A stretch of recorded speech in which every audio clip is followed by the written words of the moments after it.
It's my pleasure to introduce our next speaker to talk about the Partition of Palestine.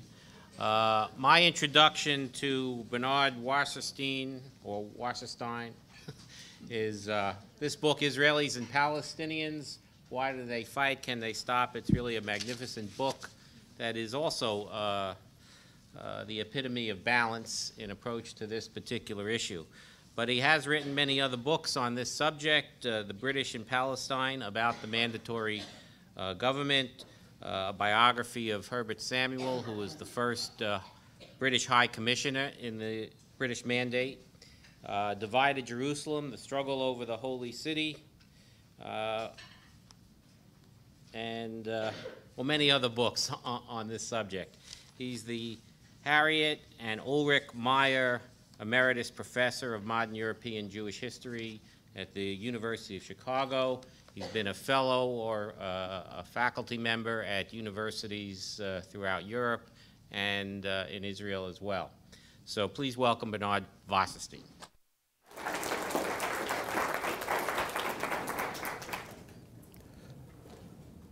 Good afternoon, ladies and gentlemen.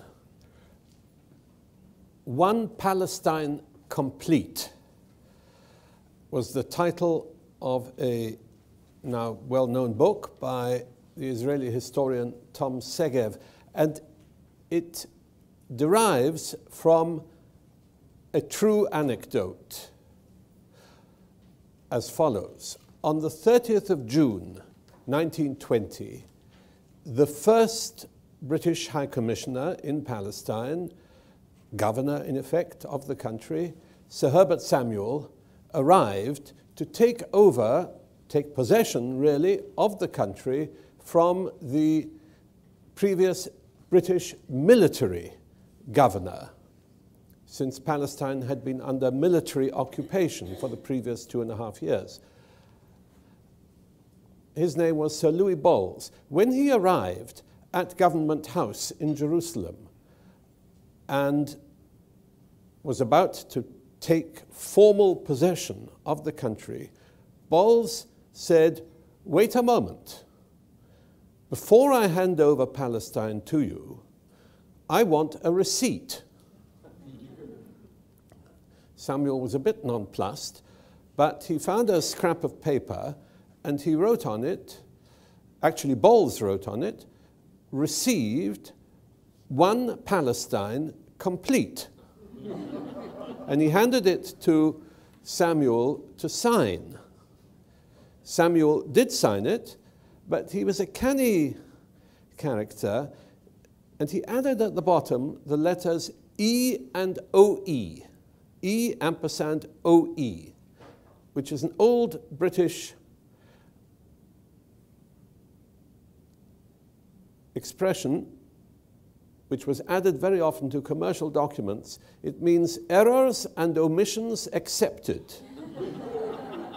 And it was a kind of let-out clause if anything went wrong in a contract.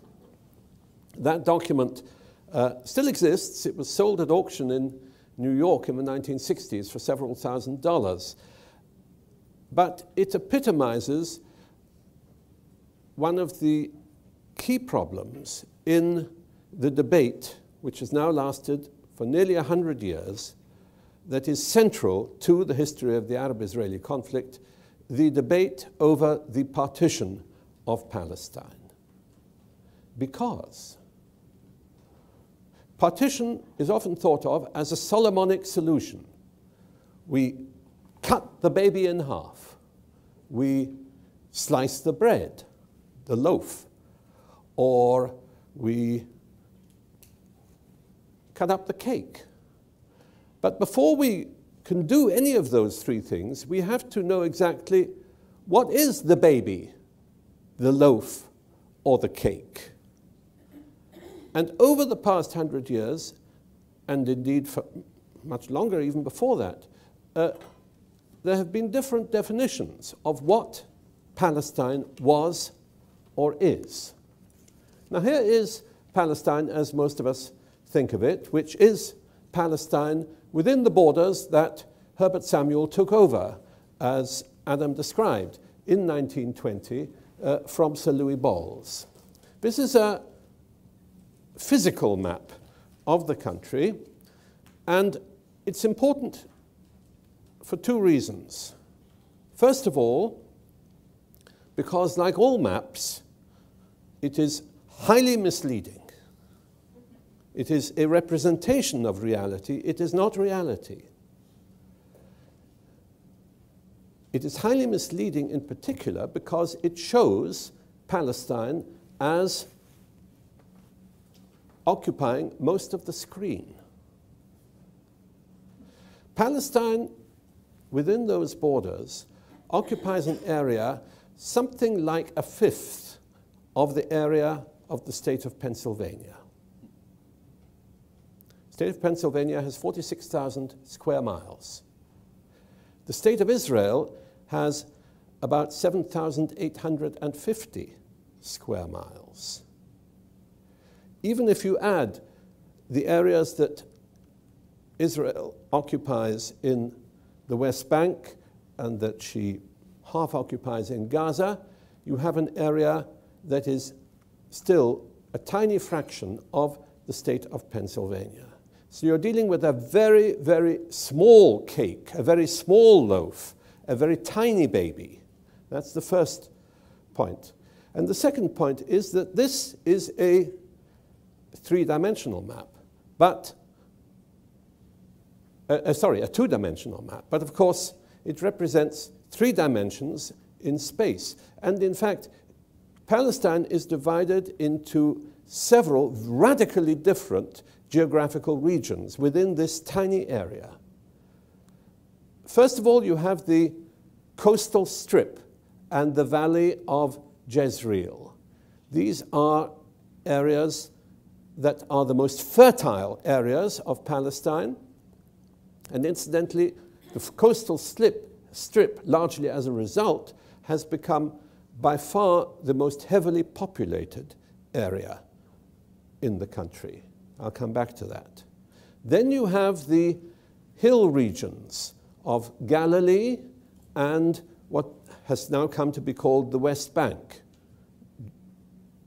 These are less heavily populated, hill country, and nevertheless contain certain important cities like Nablus, Ramallah, and of course Jerusalem.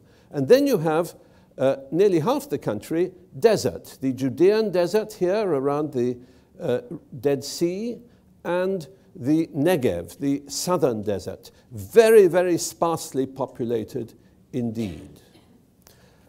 When Herbert Samuel took over Palestine in 1920, it had a population of less than 750,000. In fact, a century ago, it was about 600,000. Today, the population of Palestine, by which I mean Israel and the West Bank and Gaza, is about 12 million. The population has multiplied by some 20 times in the course of 1 century. That's one of the most rapid population increases of any country in the globe. And indeed, much of this population, most of this population, lives here on the coast between Gaza and Haifa. That area, in particular the Gaza Strip, but also, of course, Palestinian, but also the area around Tel Aviv, between Tel Aviv and Haifa, are one of the most densely populated areas in the world, comparable with Manhattan or Hong Kong. Hong Kong, as some of you may know, who've been there, although we think of it as very densely populated, also includes some agricultural areas, as indeed does the Gaza Strip and some of the coastal plain. But nevertheless, very densely populated. So when we think of partition of Palestine, we have to bear these basic geographical facts in mind.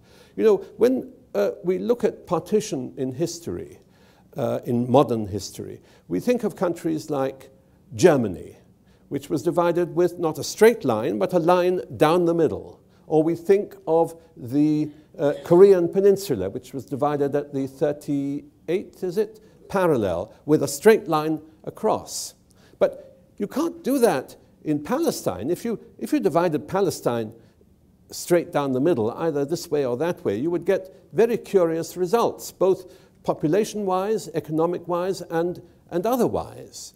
And that is one of the reasons why the debate over partition in the case of Palestine over the past century has been so complex, and why the different borderlines that have been proposed at various stages in the past century for a Jewish state and a Palestinian Arab state have often been not straight lines, but very complex and sometimes apparently absurd lines. I want to look at some key points in the history of the past 100 years in order to illustrate why it is that the apparently obvious solution to the Palestine conflict, namely partition, has in fact been so difficult to achieve. Now, we've already heard today that Palestine, when the British arrived, did not have a clear definition. Actually, the only border, well, let me just return to that point. Here's a map of the Ottoman Empire, and the green area is the area to which the Ottoman Empire had been reduced on the eve of. And you see that Palestine was part of that green area still. And there was a border here, and that border, actually, the border between Israel, what is today Israel and Egypt, between what was then the Ottoman Empire and British-ruled Egypt, had been agreed in a negotiation between the British and the Turks in 1906. It remains today the officially recognized and agreed border between Israel and Egypt. But that was the only border of Palestine that had, as it were, international legitimacy and acceptance when the British arrived. Here is a map showing the administrative divisions of Palestine in the late Ottoman period. And as you see, Palestine was divided into parts. There was the Sanjak of Jerusalem here, which was known as an independent Sanjak, in that the governor, the Pasha of Jerusalem, reported directly to Constantinople. And then the rest of Palestine up here was part of another administrative unit. The whole was regarded as part of, as we've heard earlier, part of Syria. But Palestine itself did not have a political or administrative function. The area in which Jewish settlements had begun to be established at that period were mainly in the coastal plain and in the valley of Jezreel. But in 1916, as we've heard, the British and the French, realizing that if they were to be victorious in the war, the Ottoman Empire would be up for grabs, agreed on the famous Sykes-Picot Agreement. And this is the map showing the agreement. And here again, Jerusalem had Palestine had an equivocal status. The red and pink zones were to be either directly British ruled in the case of the red zone or under British influence. Similarly, in the case of the dark blue and light blue zones for the French. Palestine, shown with these borders, stretching beyond the Jordan River, was to be an international zone. What exactly that meant was not defined. When Herbert Samuel arrived, he took over the Occupied Enemy Territory Administration South, OETA South, the area that had been ruled by the British military governor since the British occupied Jerusalem in November 1917. And that was the area to the west of the Jordan River. And this became the area of mandatory Palestine, with a few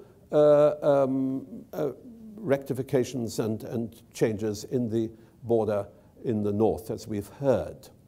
In 1921, as Adam very rightly and importantly pointed out, Transjordan was added to the Palestine Mandate. Many books will tell you that it was lopped off the Palestine Mandate. Not mine, but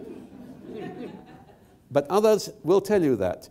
Adam is quite right, if I may say so, to point out that Transjordan was added on in the way he described, with the proviso that Transjordan would not be part of the area of the Jewish national home. And indeed, Transjordan had a separate administration.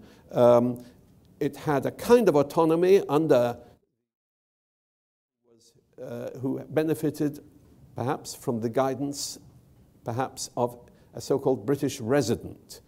But Palestine west of the Jordan River was ruled by the British High Commissioner until the 14th of May 1948.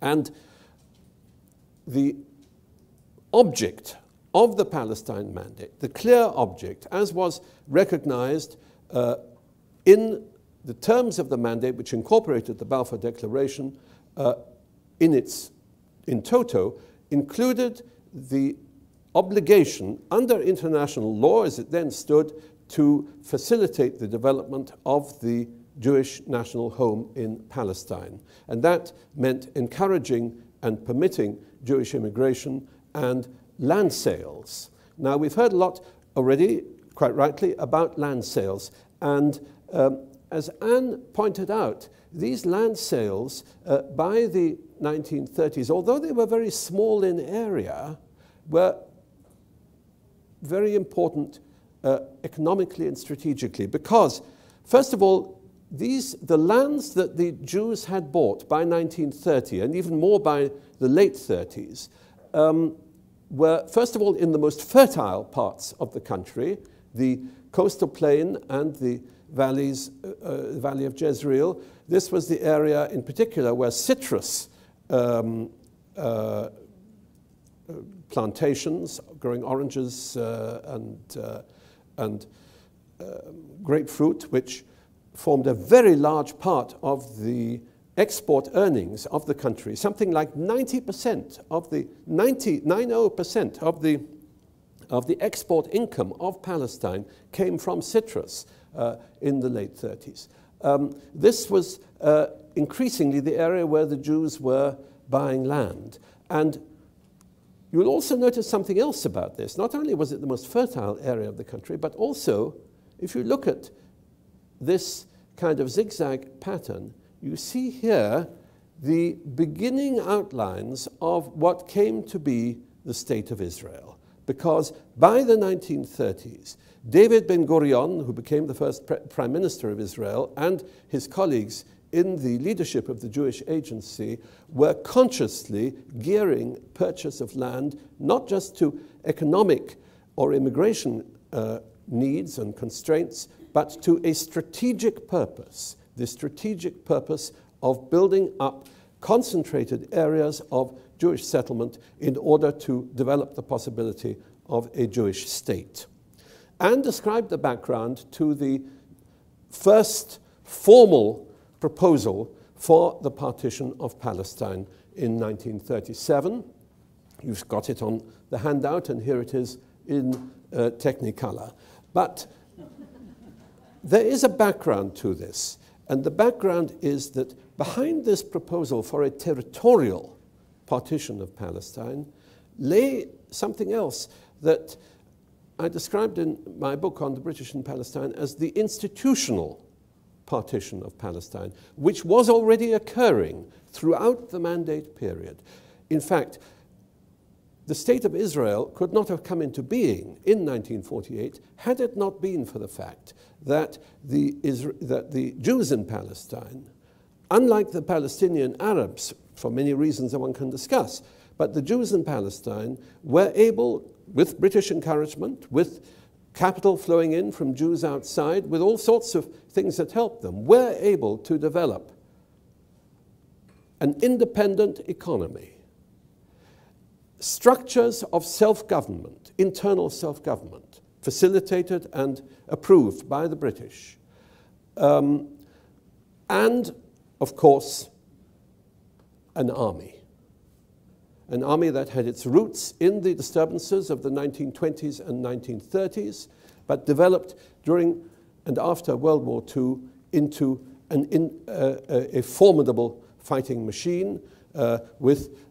intelligence, with logistic sophistication, with access to arms supplies, with training, partly in the British Army, and so forth. That's what lay behind the confidence of the Jews, with just 400,000, as Anne said, 400,000 people in the country in 1937, that they could not just receive a state, but defend and develop a state in the country.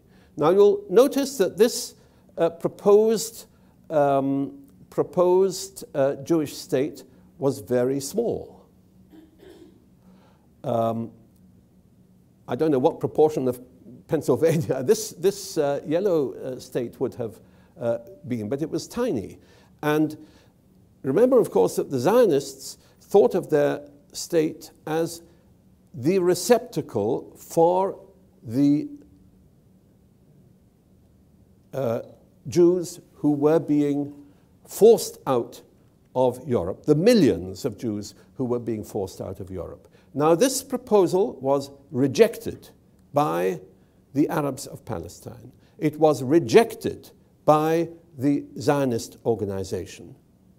But it was rejected with certain provisos. And indeed, the leaders of the Zionist organization, Chaim Weizmann, David Ben-Gurion, and others, managed to persuade the Zionist Congress in 1937 to agree that although they rejected this particular form of partition, they would accept the idea of partition, provided the state were larger and provided other conditions were met. But the problem was that the moment you start trying to devise, never mind a fair, but a practicable partition of Palestine, you run up against all sorts of difficulties. And you'll see that this map, in effect, ran up against a problem that has arisen in every single proposal for the partition of Palestine, namely that it did not provide for contiguous, joined up areas. The Jewish state was to be divided in two by the proposed British residual mandatory area stretching from Jerusalem to Jaffa. The Arab state, although it looks as if it is one, first of all, it was to be joined to Jordan, as Transjordan, as Anne said, but also this area is the Judean desert here. So in effect, you would have the northern part and the southern part also separate. And this is a problem that has bedeviled every single proposal for the partition of Palestine. Now, in the end, of course, this proposal, the British abandoned it and instead adopted, at least theoretically, the idea of a unified, aiming at a unified state of Palestine in the White Paper of 1939. In 1947, after the British announced that they were going to abandon Palestine, hand it over to the United Nations, a United Nations commission recommended, and the UN General Assembly approved, again, the partition of Palestine with a different map. And once again, this map did not divide Palestine in straight lines, up, down, or left, right. There were to be these different segments. The Jewish state was to include most of the Negev desert, the coastal plain, not all of Galilee as before, but the eastern part of Galilee down to the Jordan River south of the Sea of Galilee. Jerusalem was to be a city under international control under the United Nations. the Commission, of course, recognized the difficulty of dividing up a country in this way.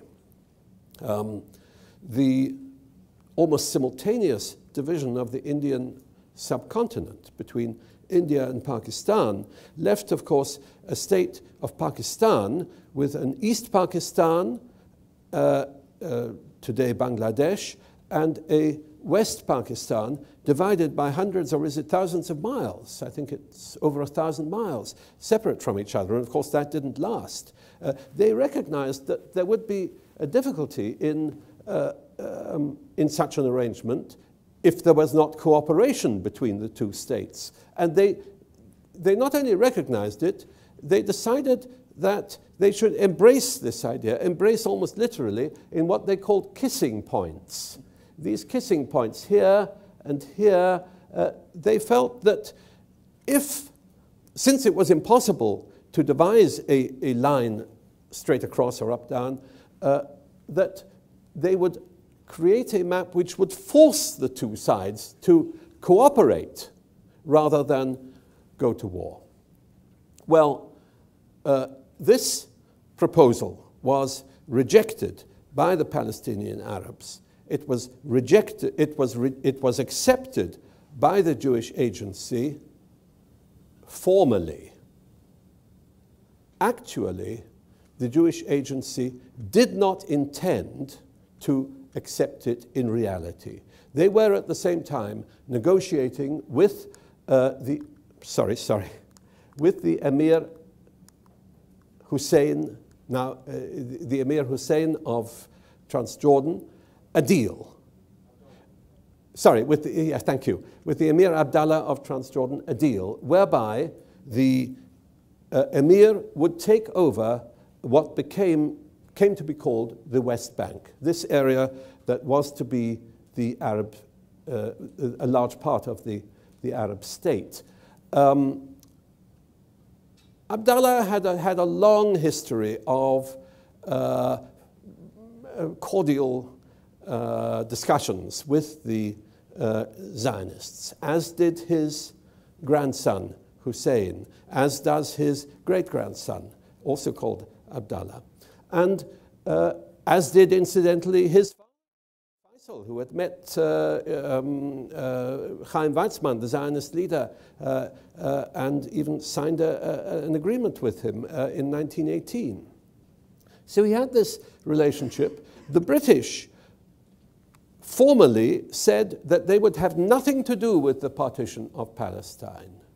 Actually, we now know, thanks to Avi Schleim's book, Collusion Across the Jordan, that the British Foreign Secretary, Ernest Bevin, actively encouraged the idea of Abdallah taking over the West Bank area. Because what was the alternative from the point of view of Whitehall and Westminster?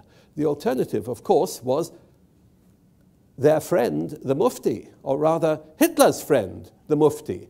And certainly one consequence, as Anne said, one consequence of visit to Hitler and his endorsement of Hitler's war aims was that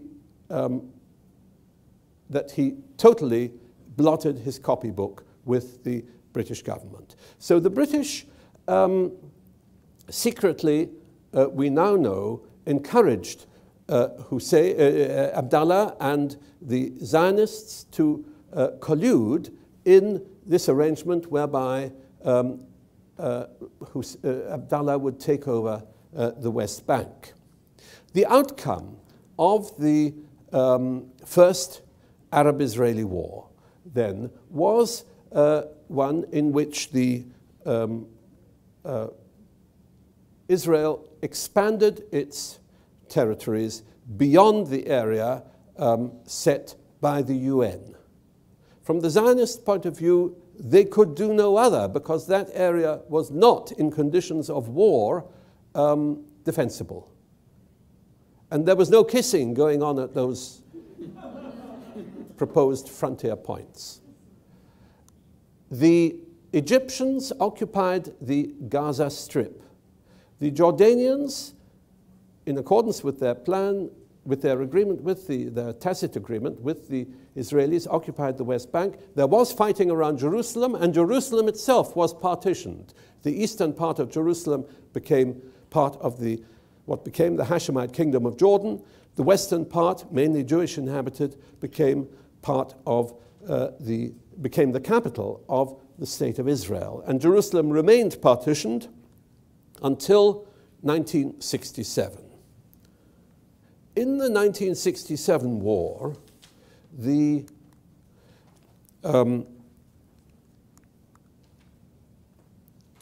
roots of the current debate over the partition of Palestine were laid. Because it was in that war that Israel occupied in 6 days, as is well known, the Sinai Peninsula, Egyptian territory, the West Bank, Jordanian territory, and the Golan Heights, Syrian territory.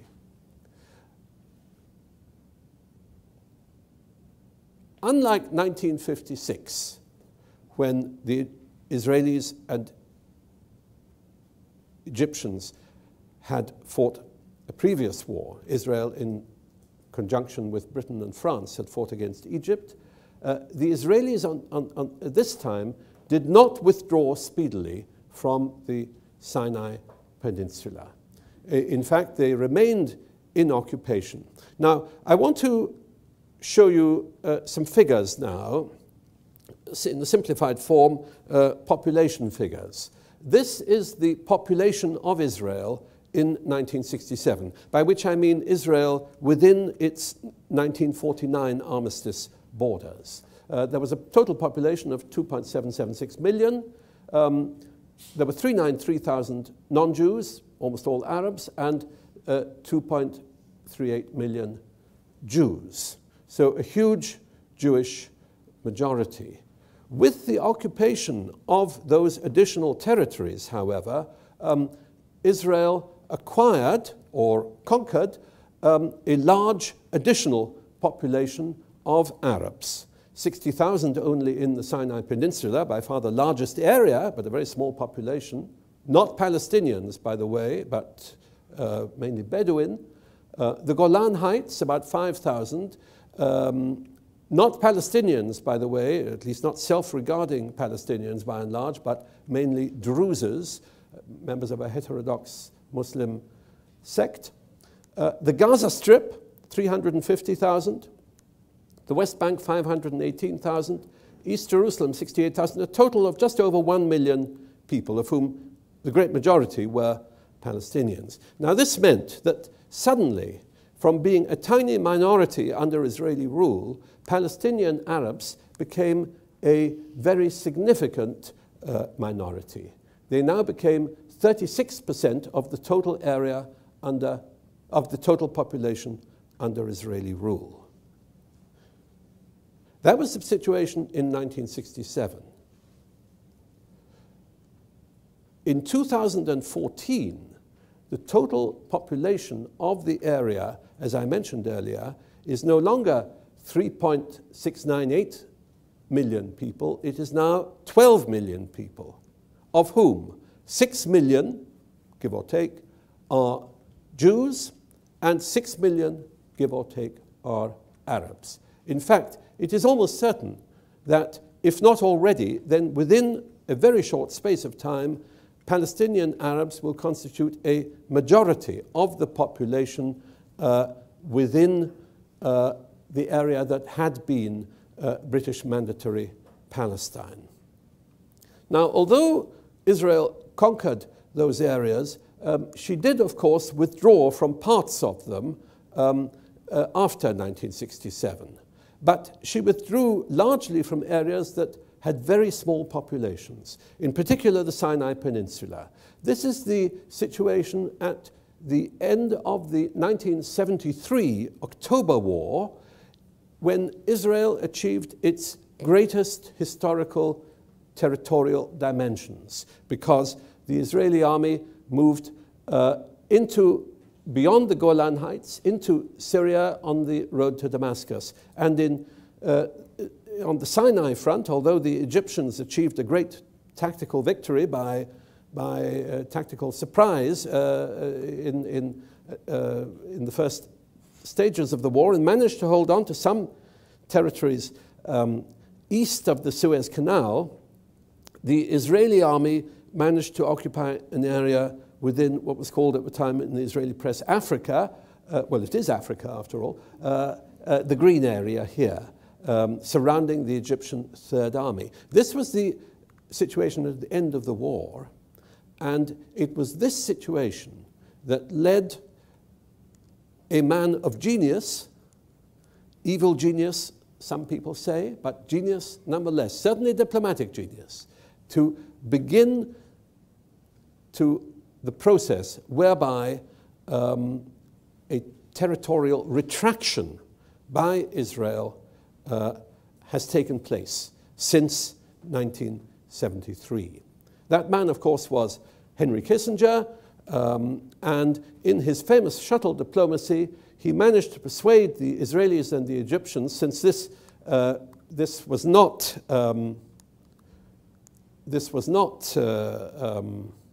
tenable for either side in the long term. He managed to, militarily, he managed to persuade them to agree to what was called a disengagement agreement. It was a complex affair. We needn't go into the details of it, because it was soon succeeded by a second disengagement agreement in 1975, even more complex. But basically what it involved was Israeli withdrawal into Sinai. And that was the beginning of the process that led to an Israeli-Egyptian peace treaty following President Sadat's famous visit to Jerusalem in 1977, the peace treaty signed in 1979. Meanwhile, there had also been a disengagement agreement on the Syrian front, and there too, Israel withdrew not only from the areas that she had occupied in the 1973 war, but also from a small slice of territory here, this purple area, that became a UN-patrolled demilitarized zone. It's now an area of great tension today, an area of great tension, because effective Syrian authority has collapsed in that area, and in fact, I believe most of the UN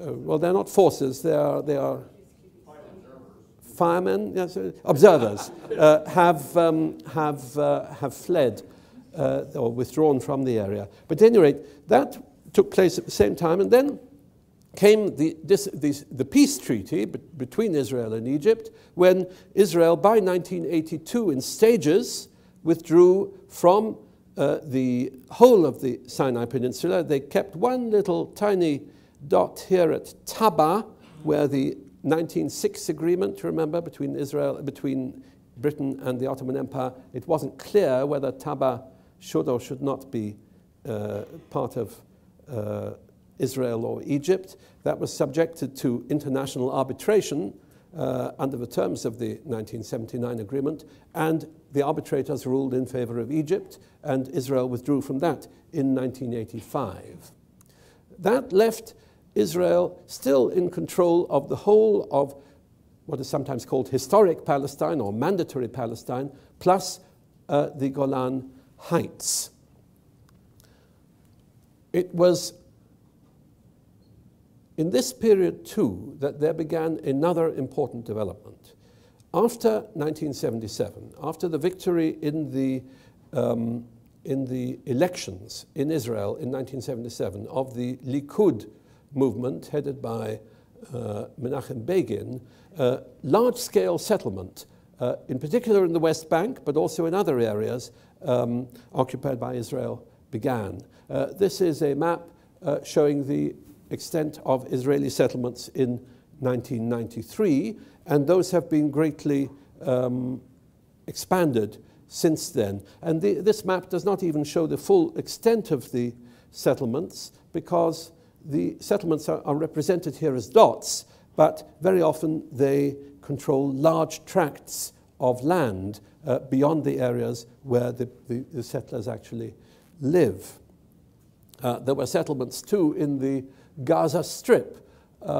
Here's a representation of the Gaza Strip, a tiny area, just 139 square miles, but with a population today of, let me see, of 1.8 million people, and some 40% of the territory in the Gaza Strip was held by Israeli settlers who numbered at their height something like 11 or 12,000 people. This was not tenable in the long run, and indeed this was recognized by the very hawkish Prime Minister of Israel, Ariel Sharon, and it was that recognition that led to his decision to withdraw Israeli troops from Gaza in 2005. You see here the settler population in the West Bank increasing greatly up to 2008. It has increased further since then. There are probably at least 350,000 settlers now in the West Bank, not taking account of Jerusalem, which some people say one should take account of, not taking account of Israeli settlements in East Jerusalem. Here is the map of the West Bank as it is formally today. I say formally because it shows the results of the agreements that were signed after 1993 between the Palestinian Authority, between the Palestine Liberation Organization and the Israeli government. And the green, let me explain that the areas that are colored yellow and green are the areas under the control of the Palestinian Authority, headed now by Mahmoud Abbas. The yellow areas are the areas that are under full control, theoretically, by the Palestinian Authority. The green areas are areas called Area B, and those are under administrative control by the Palestinian Authority, except for security. So you see that although we think of the Palestinian Authority as rulers of the West Bank, they are not in fact in control of most of the West Bank. This is a massively complex kind of partition, both territorially and institutionally. Nevertheless, 90-something, I think it's 97 or 98% of the population of the West Bank, leaving aside Jerusalem, are under the authority of the Palestinian Authority. And of course, the whole of the population of Gaza since 2005 has been under the, formally, under Palestinian self-rule, but of course, under a kind of siege from Gaza, from Israel, since the Hamas movement took over that area. Now, the Palestinian Authority does control all the major cities and nearly all the villages in the West Bank. It does not, of course, control the Israeli settlements, nor areas near the Jordan River that some of them are inhabited with Israeli settlers. There are some Bedouin there. There are also some Gypsies there and others, not greatly inhabited, but an area that Israel or some Israelis regard as of key strategic importance. In the course of what came to be called the Oslo process in the 1990s, there were all sorts of proposals for resolving this vexed issue by means of a clearer form of partition. This was the proposal at the very end of the process, which of course collapsed at the very end of President Clinton's presidency. This was the proposal that President Clinton himself made, or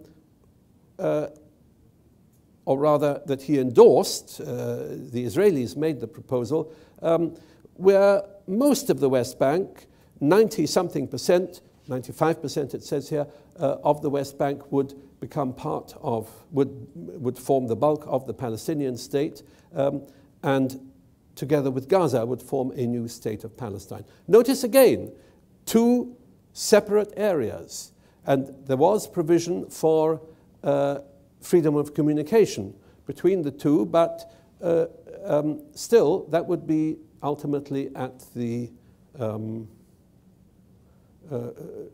that would not be as of right, as it were. It would not be. It would be dependent on Israeli agreement.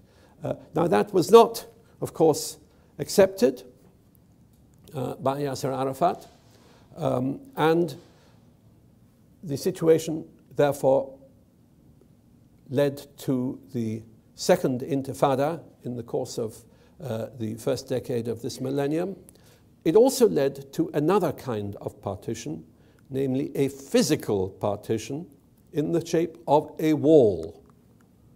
This is what I call the Great Wall of Palestine.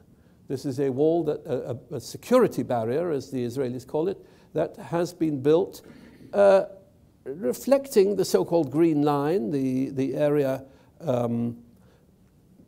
demarcated in the 1949 armistice agreement between Israel and Jordan, but in many cases deviating east of it. And as you see, not only deviating east of it, but creating several enclaves to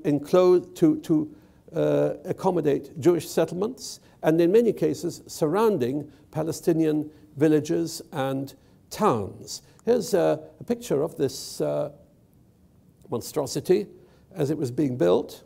It now extends over nearly the whole of the line between Israel and the area controlled or semi-controlled by the Palestinian Authority.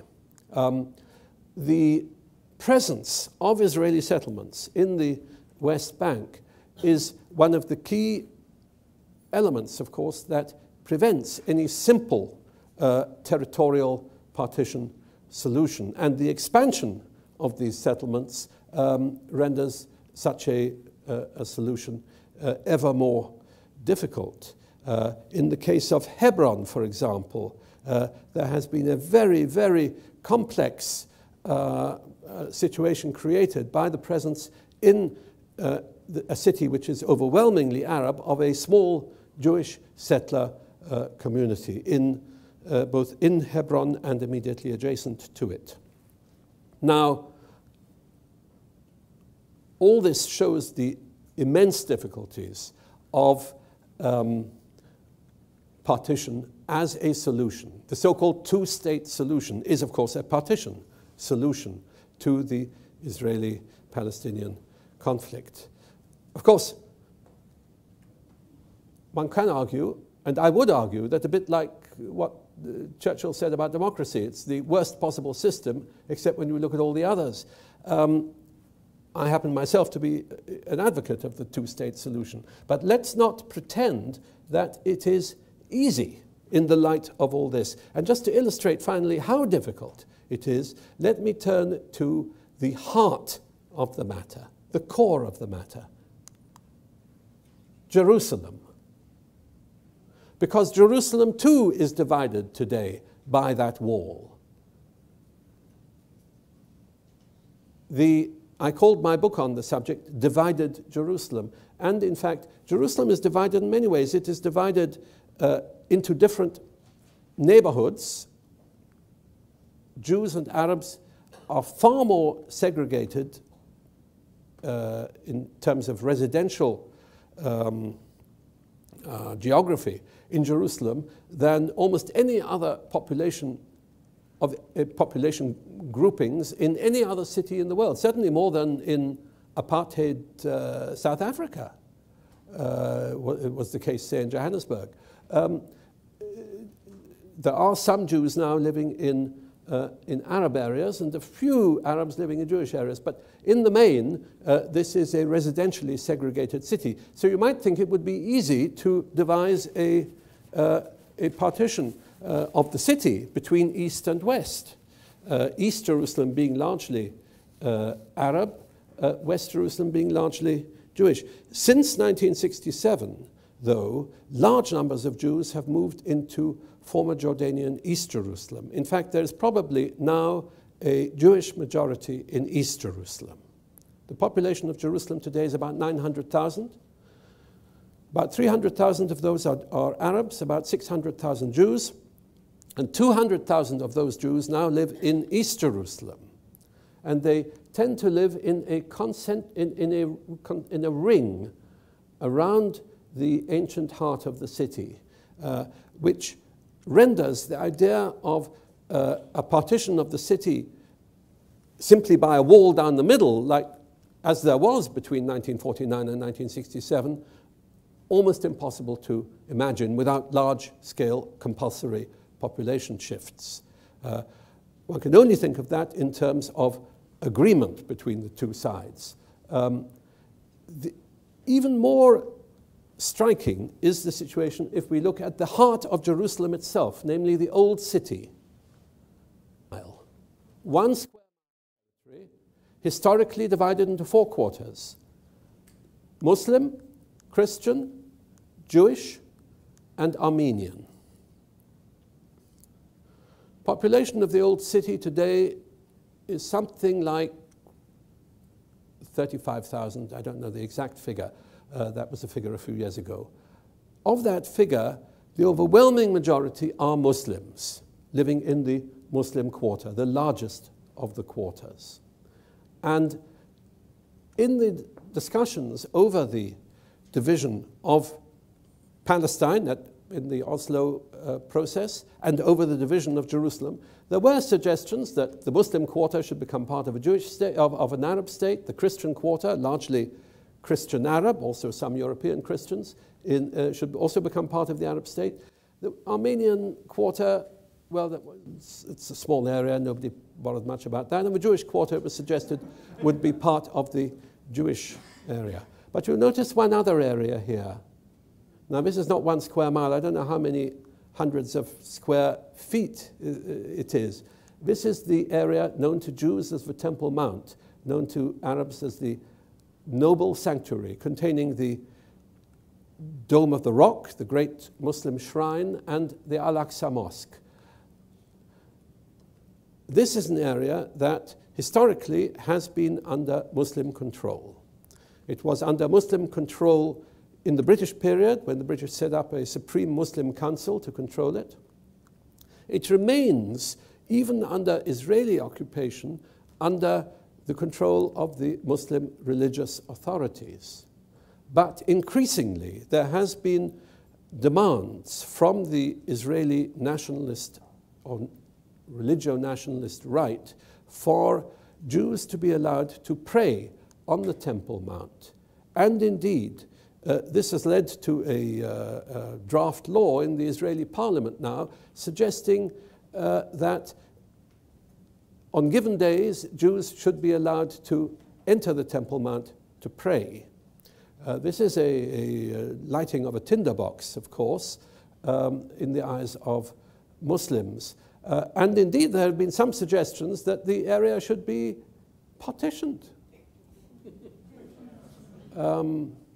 One of the most imaginative was the suggestion of King Hussein, who suggested that the area should be partitioned off from the rest of Jerusalem and sovereignty should be awarded to God. The God-fearing people with whom he had to deal paid no attention to this well-meant proposal. But these details illustrate the enormous difficulty in arriving at the obvious solution to the Palestinian-Israeli conflict, namely half a loaf. However you slice it, there are going to be crumbs, and those crumbs are going to cause difficulties. And yet, has anybody got a better idea?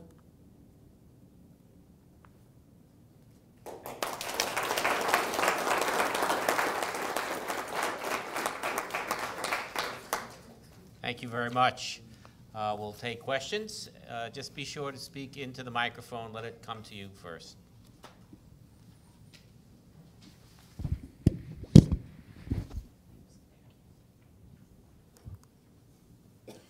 My name is Steve. I'm Stephen Etzier. I teach at Marblehead High School in Marblehead, Massachusetts. And regarding these partition plans, how much do resources, namely water, figure into this? Because whoever controls the water supply in that area seems would have a huge advantage. This is a myth. It's a prevalent myth. It's a myth that infuses the rhetoric and the ideology of all parties. But it is a myth, because there is no shortage of water in Israel/Palestine. Just as there is no shortage of water in California. Because water can be imported. And by importing water, I don't mean pipelines or ships carrying water from Turkey. I mean importing water in the shape of food. And in fact, a number of political geographers who have discussed this question have pointed out that unless one adheres to the really quite primitive notion that every state on earth must be totally self-sufficient in terms of food production, it is quite normal to have some states that import more food than others. Israel is a country that is, whose economy is, consists of 98% production of goods and services, 2% agriculture. The Palestinian population is, of course, still, as it always was, much more heavily dependent on agriculture. And of course, there is fierce argument about water. But the notion that you've got to control the sources of the Jordan River, or you've got to control this particular aquifer or that one, otherwise your state cannot survive, is a primitive notion, because you can import food. And by the way, you can also import water. I mean, in the context of a peace agreement, you could easily import water in pipelines from Lebanon, for example. So this is a kind of bête noire that bedevils the discussion of the Palestinian-Israeli conflict. And water, of course, has great mythic importance in nationalist ideologies, very often, as, for example, in the Indian subcontinent. But we shouldn't regard it as being a real economic barrier to any form of partition. Now, that said, there is huge conflict over water. The Israelis have been exploiting the water resources of the West Bank vastly beyond the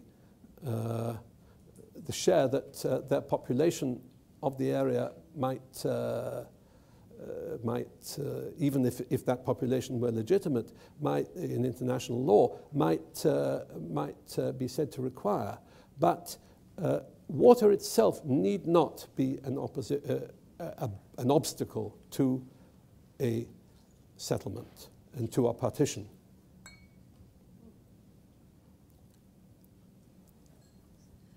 Okay, so this is probably impossible, but at one point, would it have worked, the partition?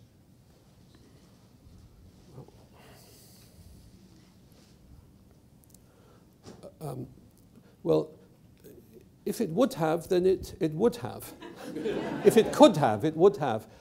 In other words, if the British had the military capacity to impose it in the late 30s, then perhaps it might have worked, because then once a Jewish state had been established, then the Jewish state might have had the capacity to defend itself and assert its independence.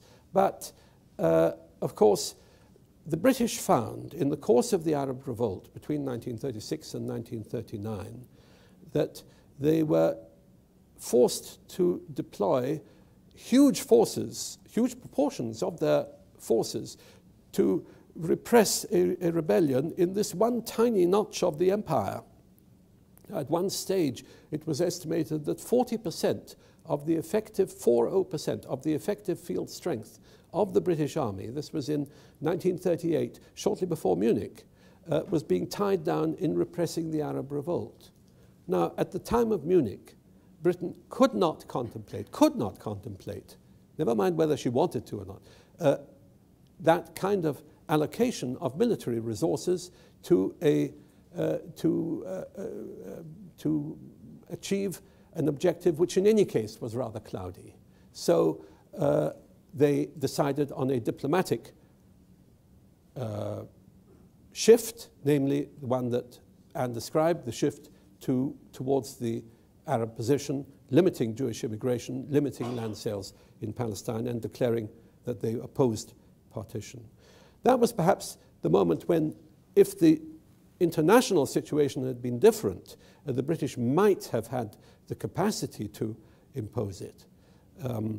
Otherwise, it's very difficult to think of any such historical might have been.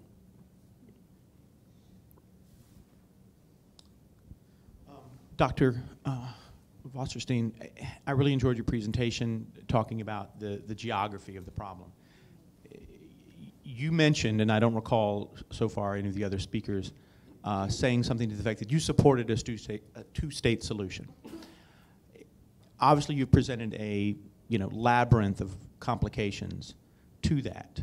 I would ask you, though, where might you start to say, if a two-state solution potentially someday comes into effect, what would you say would be, this is the first thing, or is that even relevant?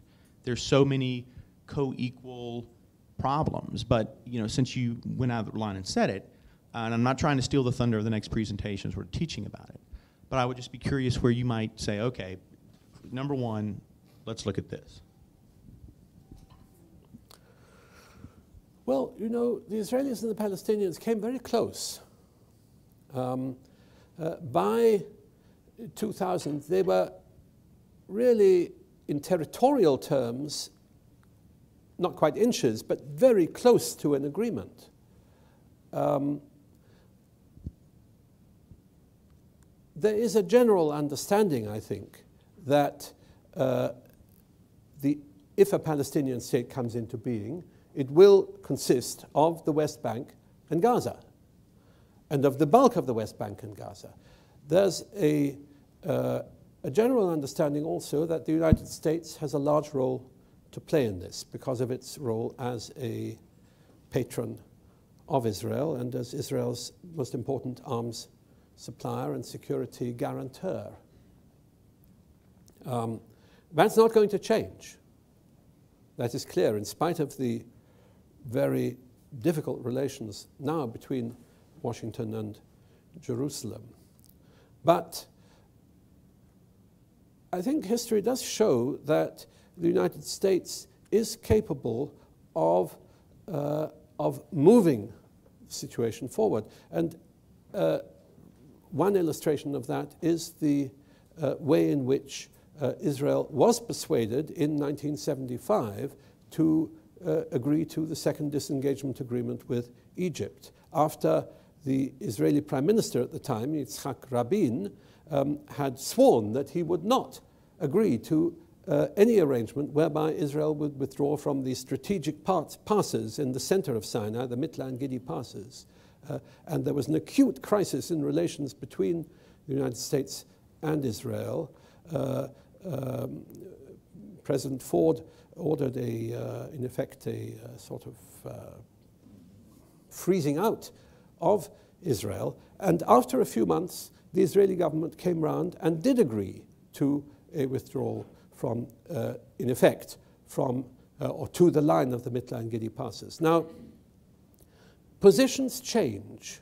We've seen in the case of Sinai that it was inconceivable in Israel that Israel would withdraw from the whole of the Sinai Peninsula before Sadat visited Jerusalem in November 1977. It was inconceivable to most Israelis for a long time that Jerusalem could ever be divided. The former mayor of Jerusalem,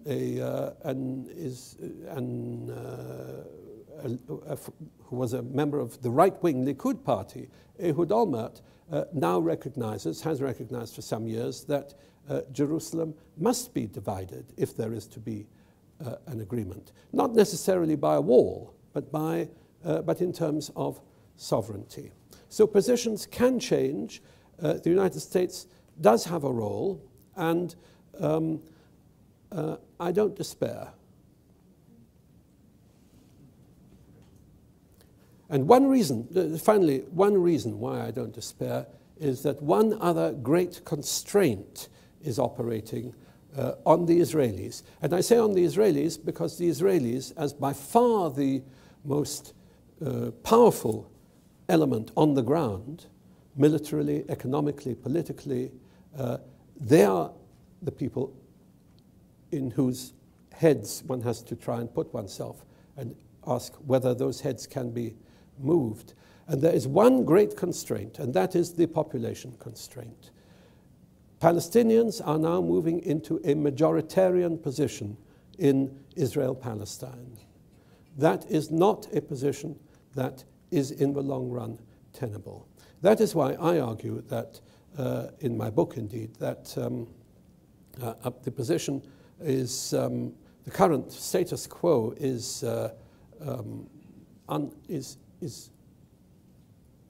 both unacceptable and impossible for the Palestinians, but it is untenable in the long run for the Israelis.